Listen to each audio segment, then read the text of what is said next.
Welcome to Live, Love, Engage, the podcast where we share practical advice from a spiritual perspective on how to create a life and business with more impact, influence, and income. I am your host, Gloria Grace Rand, the insightful copywriter and founder of the Love Method. My mission is to help you stop doubting yourself so you can live fully, love deeply, and engage authentically.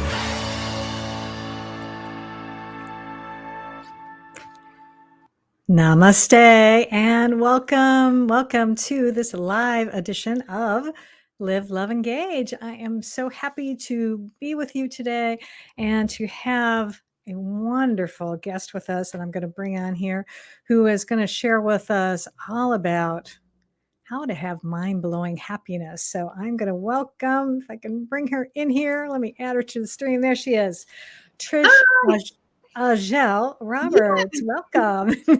Thanks, Gloria. You pronounced it perfectly. Oh, good. I'm so glad. I'm delighted to have you. And let me tell all of our listeners, as well as those of you who are watching this broadcast today, just all about this amazing woman. She is a self-actualization coach and happiness expert with a background in corporate sales, finance, Buddhism, and yoga. I love the combination of that. She is the founder of Mind Blowing Happiness LLC and Black Vegan Life. And she is the author of 3 self-help books. Mind Blowing Happiness Guide to Self-Care, the self-help memoir Thinking Outside the Chrysalis, a Black woman is spreading her wings, and the inspirational journal 12 Steps to Mind-Blowing Happiness, a journal of insights, quotes, and questions to juice up your journey. And she's also got over a decade of Buddhist study at Kadampa Meditation Center in Atlanta, Georgia, and over 20 years of yoga experience. So you are a well-rounded person with all of this, yoga, meditation, being a certified Reiki practitioner, and yet you're into corporate sales and finance. I love this combination. So why don't we start off today, I think, by by telling our listeners maybe actually just how you got to encompass all those different sides of yourself. Yeah, it's funny because I write about in my self-help memoir, growing up as a first generation Caribbean in New York City, Caribbean immigrant, I should say, in New York City. I thought that I really had 3 job opportunities. Like I could be a doctor, a lawyer, or a business person, and anything else wasn't like really considered a job in my family. So that's kind of how I got into finance and corporate sales and those things. And one of the things that I realized along the way is that there's a lot of unhappiness, in some of these large corporations. And along the way, I discovered yoga when I was pregnant with my daughter. And later on, when I was going through a difficult time in my life, I walked into a meditation center and it completely changed my life. So that's how that happened. Oh, that's awesome. What was it about meditation that actually made such an impact on you? I think I was weirdly drawn to meditation for many years, not even really understanding what it was. When I was younger, I remember learning that Buddhist monks wore bells on their toes to keep from even stepping on an insect. And I just thought that was so beautiful. But I reached a point, I think it was 2010 actually. The job wasn't working out for me. My relationship wasn't working out. And I finally said, you know what, let me get on the computer. And I Googled meditation. And that was when I found Kadampa Meditation Center in Georgia. And it really had just a huge impact on my life. So that was sort of the beginning of my journey to really understanding happiness and that path. Awesome. I'm going to get to the happiness in a minute, but I'm still kind of intrigued by meditation. So is Kadampa a type of meditation, or is that just the name of the center? I'm curious because I know there are lots of different variations of meditation that people can do. Yeah, so Kadampa is kind of like a denomination of Buddhism. Okay. and it's really designed for Western learners. Mm. So I equate it to when I grew up Christian, I grew up Catholic, but Mm. we had like the New Living Translation of the Bible, which you could understand. It was very plainly spoken, as opposed to kind of the King James with the these and the thous and the those. So, so it's Buddhism, but it's very understandable to a Western ear.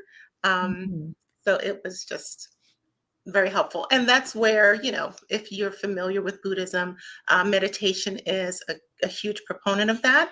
Right. For me, I think, the big thing for me that I learned through meditation is that it is a way to really nurture your spiritual self. And many of Mm. us are walking around, we don't even know we have a spiritual self until you get still long enough to kind of access that.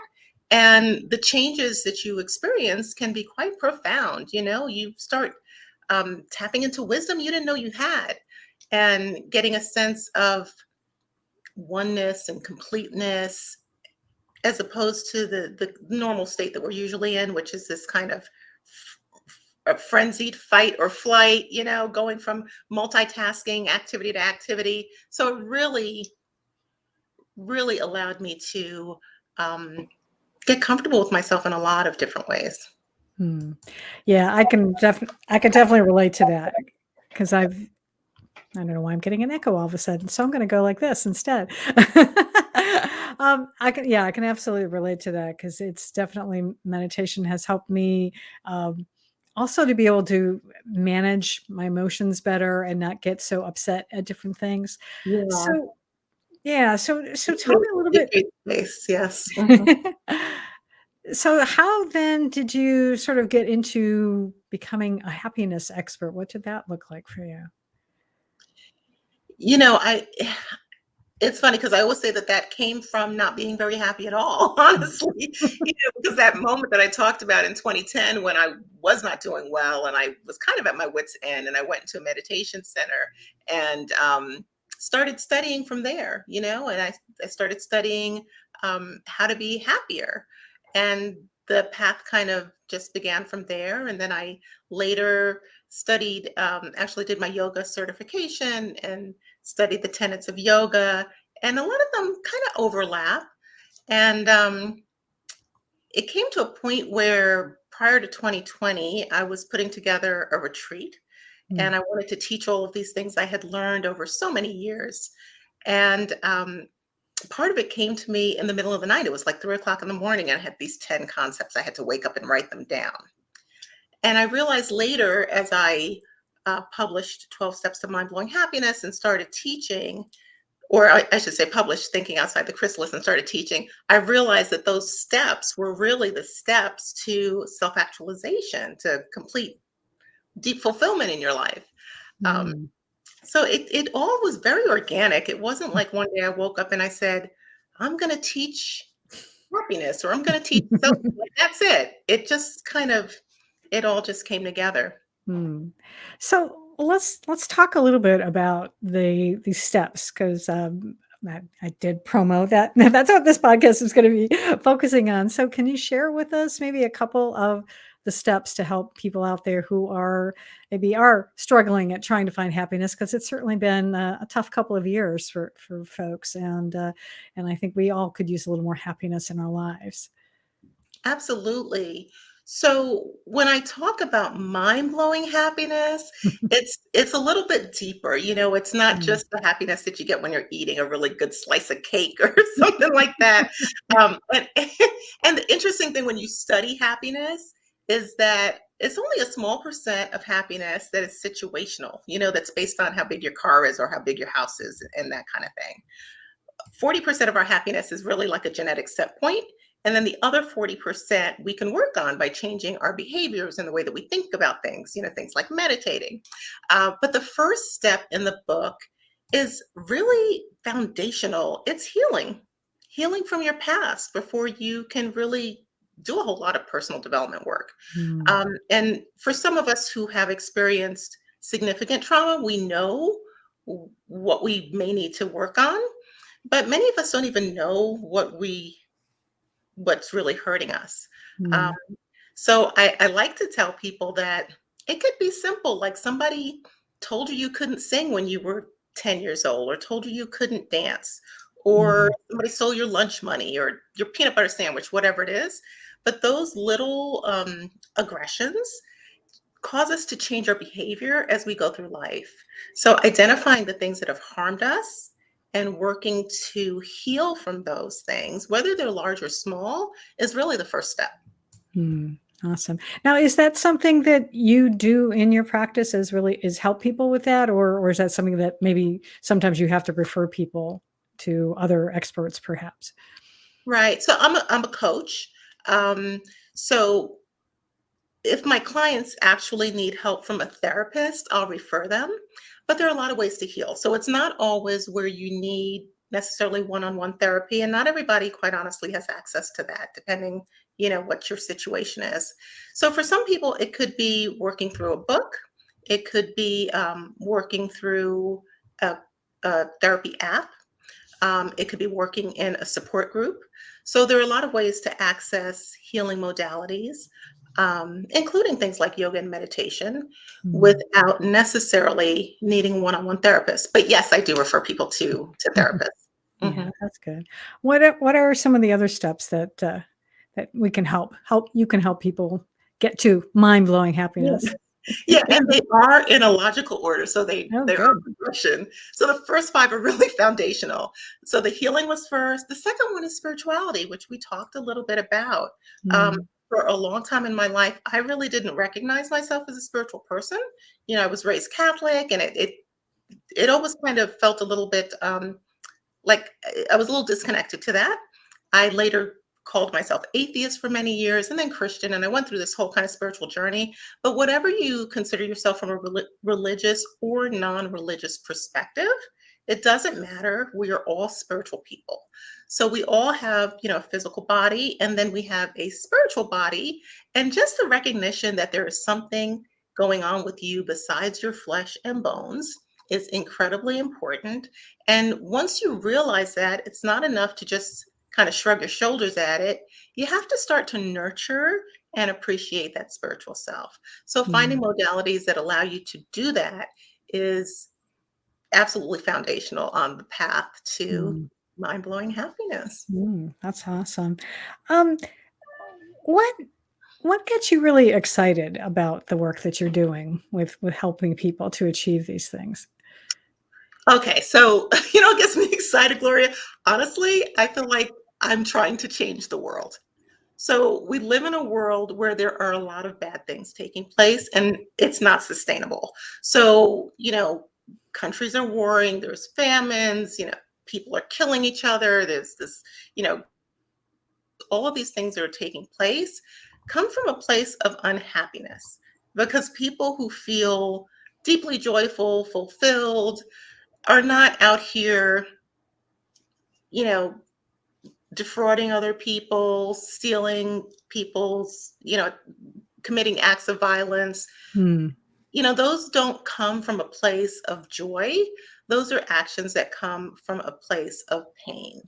So, one person at a time, Gloria, if we can get most people to start feeling better. And the other thing I think that I find is that many times the people who really do have good hearts are the quiet people.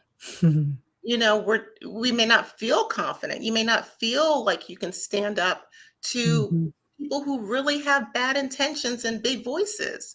So I really want to encourage, and that's a lot of what I do through coaching. I really want to encourage people who have kind hearts to find their voices, to find their authenticity, to find their power, so that one person at a time we can make this place sustainable and mm. positive. Awesome. I just came back today from a retreat. I'm hearing my dogs in the background going nuts. Mine is sleeping in my lap, so Ah, I totally get it. We're all at home. crazy. Anyway, so I just came back from a retreat, and it was wonderful to be amongst a group of like-minded people. Is that something else also that you have found that can help people to be able to find that mind-blowing happiness? That actually takes us straight into the third step. Look at that, like, you've been reading the book. You're not reading the book. So the third step is connection and community. And retreats are fantastic. I mean, besides the learning, being able to connect with people who are looking to develop personally, develop their consciousness. Yes. Yes. I Mm. wonder which retreat you went to. I went to a Chopra retreat recently, which was amazing. Oh. This was well, it was called the Recharge Retreat, but it's through Tasha Chen. Where she has um, well, now I'm going to mess it up, but it's a money. She runs a money attraction challenge periodically, so check it out. And it's really all about abundance mindset, and it was just wonderful. It was such an enjoyable experience being with folks. So what else are I know Can there's I, a can couple I other share steps. something? Yeah, what would be what's I step wanted to, 4? I just wanted to share. So, like some of these retreat, I love retreats. I'm a frequent flyer. Some of them can be pricey, so depending on your budget, there are different options and different budgets. But one thing I just like for people to know is that no matter what your budget is, you can create a retreat at home. Like you Mm, don't necessarily have to go out and find a bunch of people to have a self-care day for yourself at home where you set aside some time for meditation, some yoga, some journaling, some self massage, and get some of the benefits of retreat. I mean, you won't have the connection and community part of it, but you can get some of the healing and spiritual development at home. yeah, and that is so important to be able to take time to nurture yourself because we so often don't do that, especially women. We're always wanting to take care of everybody, and especially if you're a mom in particular, we're wanting to take care of our kids and then sometimes our significant others as well. Sometimes we like to call them the fourth or fifth child, depending on how many you have or whatever. I think it's important to be accessible, because especially with the pandemic, people's Yeah. finances are in all different places. Hmm. So, yeah, there's lots of options. Yeah, absolutely. Um, what's some of the what are some of your favorite strategies actually? Like what do you do to practice self-care? Oh my goodness, I have so many. I have so many. Well, pick your top So, 2. my top 2, well, I love massage Mm, and I love yoga. So mm. maybe those are top 2, but I've got such a long list. I'm a runner. I love hiking. Being out in nature is just amazing. So I guess, what was that? My top 4. Journaling is so powerful. I mean, 12 Um, Steps to Mind-Blowing Happiness is a journal. Um, yeah. Yeah, Oh, 'cause wonderful. journaling is Yeah. really powerful, but sometimes you need someone to ask the question. So the journaling prompts Mm. help a lot. Oh, Mhm. that's good. Yeah. Yeah, 'cause that's true. It does help sometimes. I mean, I try to do, um, uh, what is it? Julia Cameron, I think, The Writer's Way, where she recommends doing morning pages where you just kind of free form write like about 3 pages in the morning, and I'll do that. But sometimes it's like I don't know what to write about, and of course she'll Right. say, "Just go ahead and say I don't know what to write about. I don't know what to write about," and then sometimes things will come to you. But what are some examples, some prompts that you have? I'm Oh, curious to know. let's see. Okay. Just happen to have it right handy for those of you I have listening. another one here too, but so, and they go in a certain order, but the first prompt for each step always begins with your foundation, your family. So, the first one where it's talking about healing is really describing your journey to healing. Have you started? Is it necessary? What's your first memory as a child? Because that's actually quite significant. What Mm, what your first memory is, if it was loving or traumatic as a child. Um, what memories are painful? What areas need work? So that's just kind of mm, a thought. When we get into, for example, we talked about connection. The fourth step deals with self awareness and self love. So I find a lot of times people kind of do it backwards. They think that they can love themselves without actually developing self awareness and authenticity. So they mm. don't know who it is they're really trying to love. It almost becomes just kind of a platitude. I love myself. Um, But this has some prompts here. One of the ones that I think is more interesting is asking what types of masks, not COVID masks, metaphorical masks Right. and uniforms you wear and why. Um, Mhm. so those are things like, I mean, it could even be my cardigan. Why am I wearing a cardigan instead of a bikini top for this particular occasion? Yeah. So just recognizing why, when I work in finance, why was I showing up in a navy business suit? Or why am I wearing my hair like this instead of, some other way? So just understanding the ways that we adorn ourselves and show up in certain spaces, and recognizing that that's what we're doing and that that's Mhm. not really who we are. That's how we're choosing to show up. Yeah. Um, yeah, so there's lots of good questions like that. There's, there's one in here that people struggle with a little bit where it's writing 50 things you love about yourself.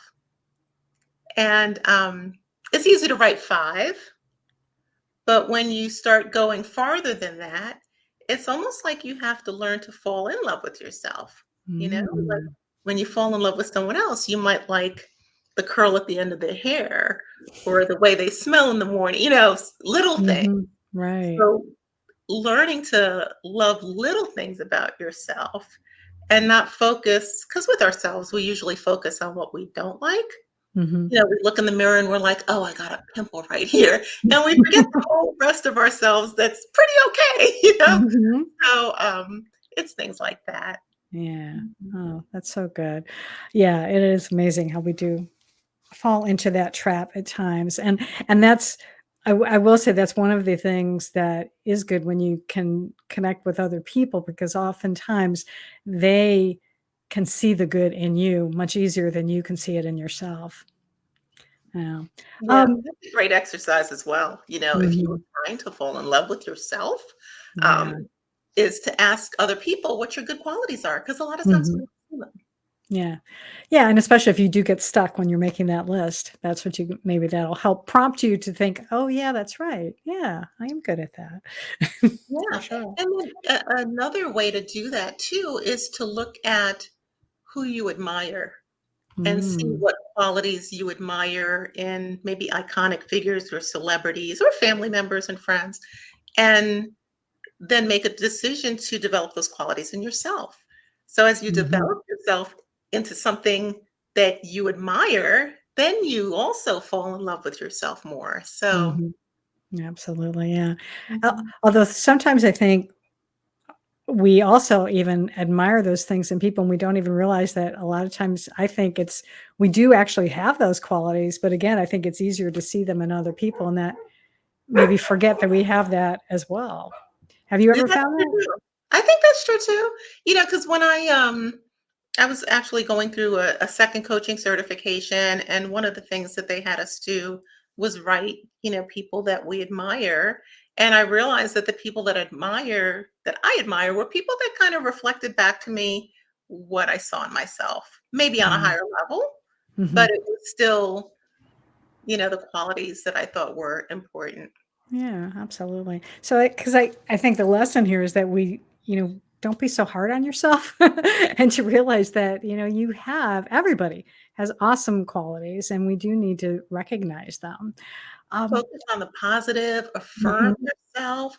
yeah. One thing I often work with coaching clients on is negative self-talk. Mm, Like that really is something that it can bring you down if you're not controlling that voice in your head. mhm. And there are enough people in the world who want to tear you down. Why do it yourself? Absolutely. It's just a bad habit.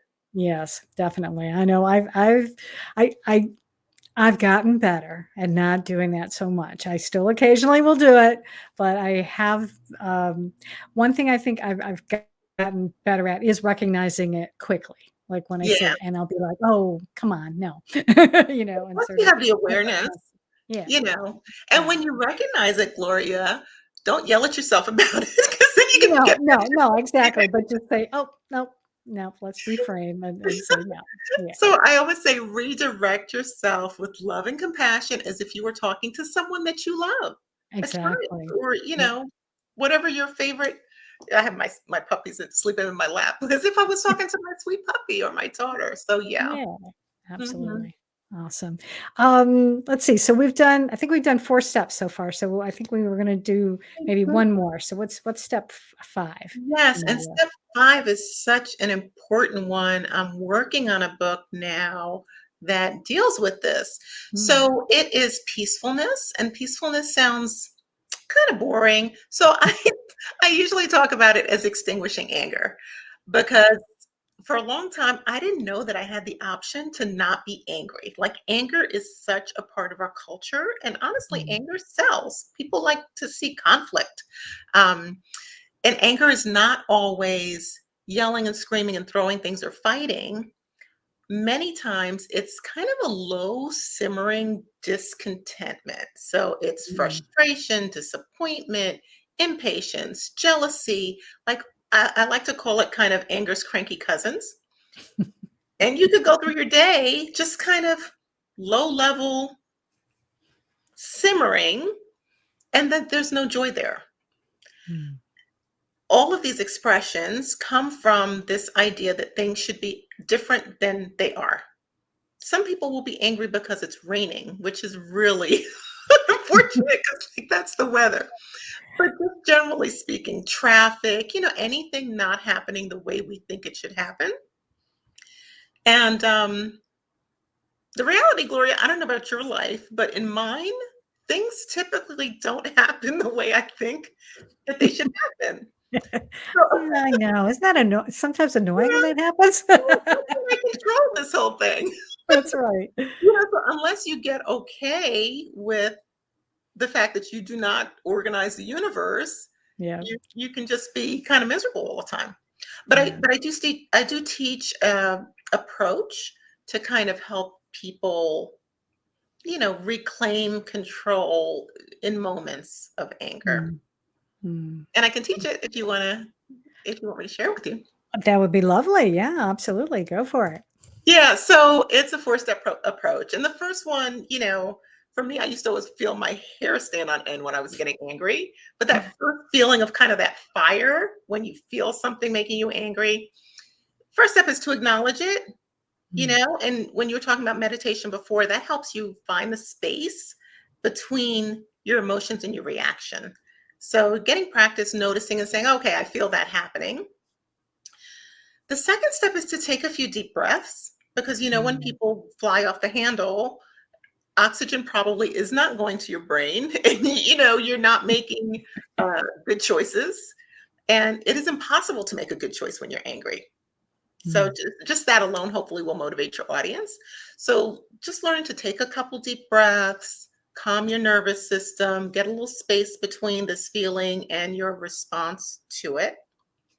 And then the third step is to ignite your empathy. And that's something that I work with coaching clients on because I realize that it requires some imagination to kind of put yourself in someone else's situation.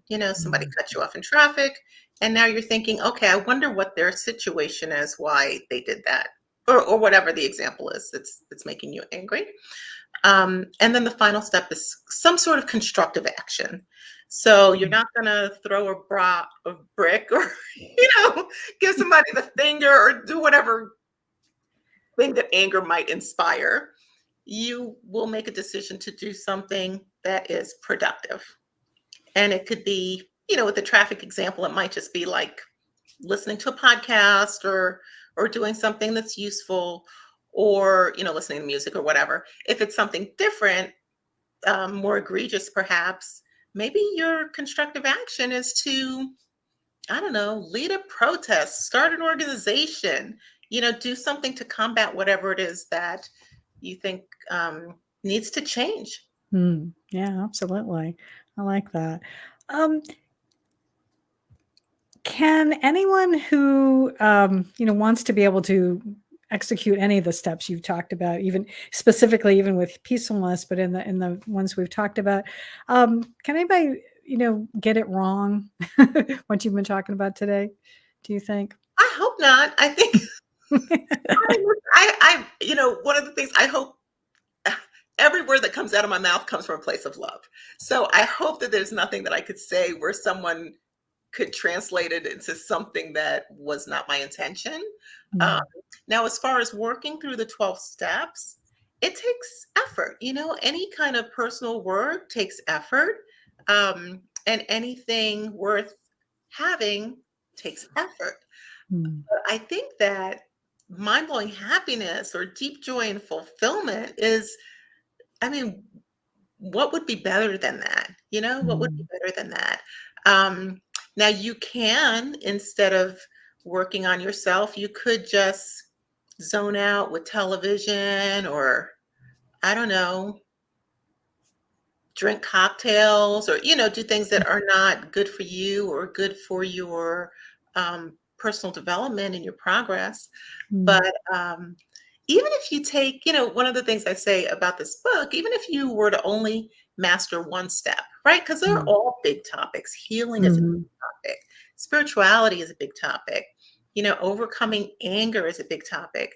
But even if you only did one, suppose in the next 5 years, the only thing that you did was learn how to extinguish anger, mhm, frustration, disappointment, jealousy in your life. That mhm. alone would change your life. Absolutely. Yeah, that'd make a huge difference.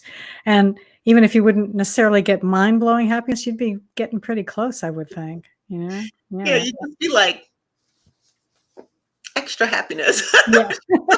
But the thing I will tell you too, Gloria, is that when I say mind blowing happiness, it's not like you read the book, you wake up the next day, you're like, I'm mind blowingly happy. It's a path, Yeah. it's being on a path. And, every year, every day, getting a little bit better, understanding a little bit more, feeling better about yourself, walking in the world with more confidence, more authenticity, more joy, and people Mhm. around you will feel it. And you don't have to Absolutely. preach because, people are gonna come to you, and it's almost like, "Well, what are you having? I'll have some of that," you know? Yeah, absolutely. Um, is there anything that you, wish you had known when you first started out? Especially on this journey where you started to help people with happiness? Hmm. I don't know from the perspective of helping people with happiness. I would Mhm. certainly say from a business perspective, I Mm, left I worked as a financial advisor for 12 years, mm, and I left my role in 2019 to go into business for myself. And there's certainly things that I wish I had known when I was transitioning into an entrepreneur that mm. I don't know. I guess, you learn from your mistakes. One of the biggest ones I would say is like branding and strategy. Because in the beginning, I was just doing whatever, Gloria. And finally, somebody helped me more with the strategy and that kind of thing. So, Mm, or yeah. just consistency. Absolutely. Yeah. It's all a learning process, and I think all entrepreneurs go through that, but it is good when you can finally sort of land on that differentiator, so that you can really help yourself to stand out and to brand yourself. And be able to say, yeah, this is what I do, and this is why you need to work with me. So it's important that I'm glad you were able to come for that and stand for happiness. And it's funny because it all comes full circle because, I am a self-actualization coach, but I'm also a Mhm. diversity coach. I specialize in diversity, equity, inclusion, and Mm. business and entrepreneurship. And I also coach authors who want to write and publish their books. So it's kind Oh, of like it wow. all it all kind of happened organically, and Mm. I'm enjoying it. So My goodness. You're a busy lady then, it sounds like. Well, do you have a favorite thing of all of any of those things that you do? Probably I like asking what's your favorite child, I know, but, No, it's funny. I think that I'm a writer at heart. I've been writing since I was a Mm, little girl, so that's mm, probably my first love. But I've always wanted to teach and support and help people. So the coaching is fantastic. And I just love that I have enough specializations now that I can meet people where they are, Mm, so I can help them with a variety of things if they need it. that's awesome. Yeah, that's a real blessing to be able to do that. So that's very cool. Um, is there anything I should have asked you that I haven't? Hmm. What do you think? Something you'd like to Um, be able to convey today? I don't think so. I Mm, really enjoyed going through the 5 foundational steps because they're so important. mm, Um, yeah, I don't think that there's anything okay. pressing on my mind. Sometimes I guess this is one thing. Sometimes people ask me about how to transition into working with passion or how to Mm, find your North Star, because I've made such a drastic change from working in corporate and working in finance to doing really the work that I want to do. So I can give your audience, just some clues for that. And one of them is to notice when you lose track of time. So if you're working mm, on something and, oh my goodness, 3 hours have passed, that's kind of when you're really in that juicy spot, when you're in the zone. So take notice of the times when, just time seems to go away. And even if you're in a position where, you can't just leave your job and do something else, you may be able to pursue something on the weekends or a few hours a week. And don't just let it go away. I did that with my first book. I wrote my first novel in 1995 and I couldn't sell it. And I swear, Gloria, I didn't write another word for like 20 years. oh no. Oh. I know. And I thought, oh my gosh, this is a terrible story. I shouldn't tell anyone. But I tell it to people because I feel like I have that story so I can let other people know not to do what I did, that I could have been writing, I don't know, 2 hours a week or something, as opposed to tying it to money or the thought of it being some financial gain. Because the Mhm. money can come later. Yeah. You can be honing your craft, you can be meeting people in your industry or doing hobbies that you enjoy and really enriching your life. And then, see what Yeah. happens to it later or what you want to do with it later. So, Yeah, absolutely. Well, and I appreciate you sharing that because I think it is important to know that, we're not all perfect. We do make mistakes and or we do not only make mistakes, but sometimes we make choices that, looking back, you're like, ah, I wish I hadn't have done that. But it's part of it's part of being human. It's part of what we're anybody who anybody who tells you they're perfect is lying yes. or they're just not, they're undersharing. You know what I Yeah. mean? So, Yes. yeah. Absolutely. Oh, well, goodness. Well, this has been awesome. I've so enjoyed talking with you today. If Yeah. I know I've been periodically sharing your website on the banner here, but for those who are listening to this interview, how can someone best get a hold of you if they want to learn more about how to achieve mind-blowing happiness and they want to maybe get your books and all of that? Yeah, so you can go to my website, which is trishahjelroberts.com. It's Trish, Ahjel, Roberts.com. You can also go to mindblowinghappiness.com and it'll just redirect you. And you can access my books there. You can download free excerpts from 12 Steps to Mind Blowing Happiness or from Thinking Outside the Chrysalis. And what else is on there? Oh, you can download the free ebook, which is the Mind Blowing Happiness Guide to Self-Care. I talk a lot about gratitude Mm, practices in that ebook. And coming next week, I have something new that's launching, so you can look for me then.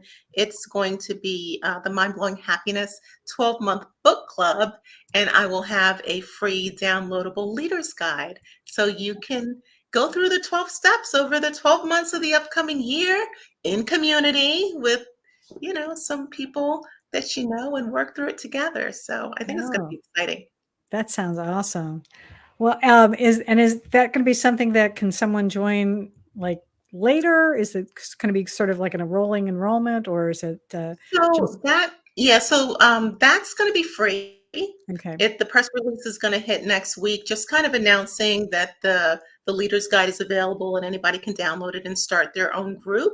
Okay. Now I am starting the Mind Blowing Happiness Circle, which is a paid service, and Mm. that's once a month. You know, I like the number 12, so it'll be on the 12th of the month at noon Eastern time, and I will lead a live um, conversation, and we'll do a little meditation, a little visualization, cover some topics once a month in community, and I just think that that's going to be really sweet as well. Absolutely. It sounds awesome. Well, I'll make sure that I will have all of the information in the show notes for those of you who are listening or you don't have a pen handy, so don't worry about it.